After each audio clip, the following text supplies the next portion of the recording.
people were really good at what they did. Yeah. Were really passionate about what they wanted to put in the world, but were really terrible at telling people what they were doing, at getting the word out, at the marketing piece. I think this is one of the places where you and I win, because we got our mouths open. We like, here's who we are, here's what we're doing. We're always running our mouth. Yeah. That's something like, ask for help for sure. But everyone who breathes and everyone who knows who you are needs to know what it is that you are either up to and doing or what you're trying to do.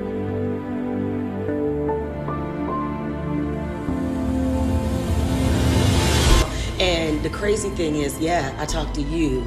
I had a life coach. I had a business coach. I had a blessings person. Yes. Like, I had all these things in order that were more so because of the connections I had in the city. Yeah. But they gave me the guidance to, deal with that issue that came about, or this issue that came about.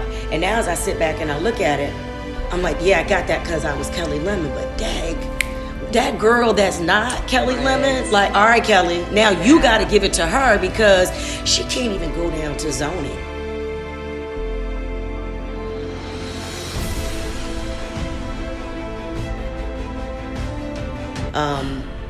Make sure that your support system is strong, and again, lean on them. Like, your friends and your family that have been in the trenches with you will know when something's wrong.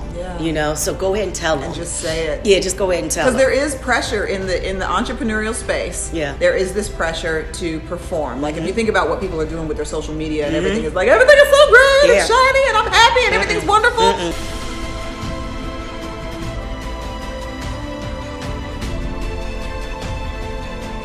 I first met Shabnam when we were writing the first book, Overcoming Bias. And the first thing I appreciated about you was the quality and the candor of your feedback. It was, it wasn't self-serving. It wasn't critical for no reason. It was, out of all of the feedback that I got, it was the most valuable feedback. It allowed me to reframe the book and see things. I mean, you don't know how things are going to impact a community of people until it's out there in the world.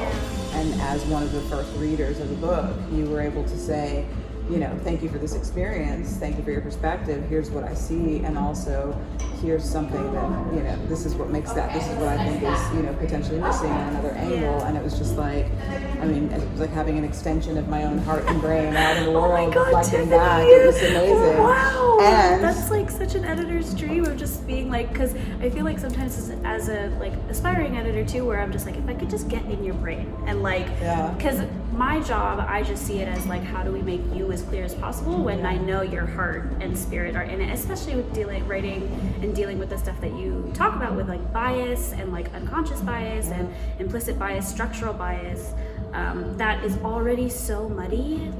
So trying to not only navigate it yourself, but bring people along with you is really valiant and hard.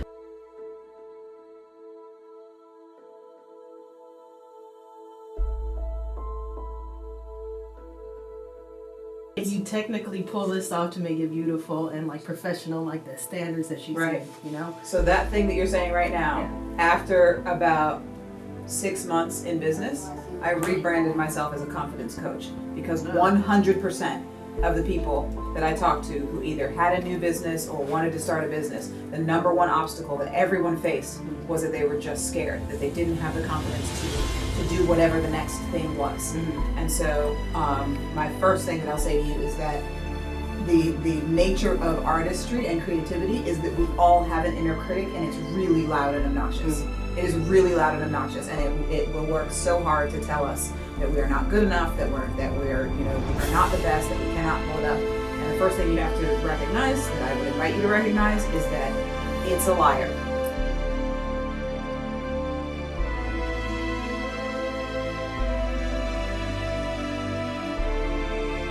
Of okay, I'm going to do this, but maybe I'm going to, I don't know what I'm doing, but see if I can figure it out. That is, so many people suffer with that. I definitely suffered with it in the early years of my company, but women in particular, right? Gender minorities in particular suffer with imposter syndrome.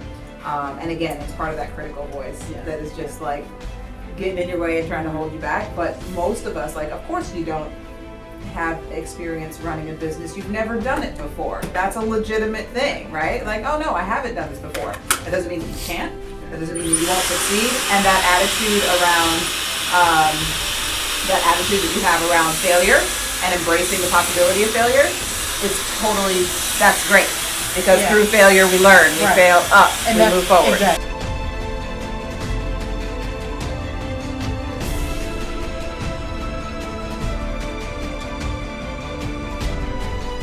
Success is different for every person. For some people, stability is about money. It's about my savings account. It's about my paycheck. It's about the resources that I have at my disposal.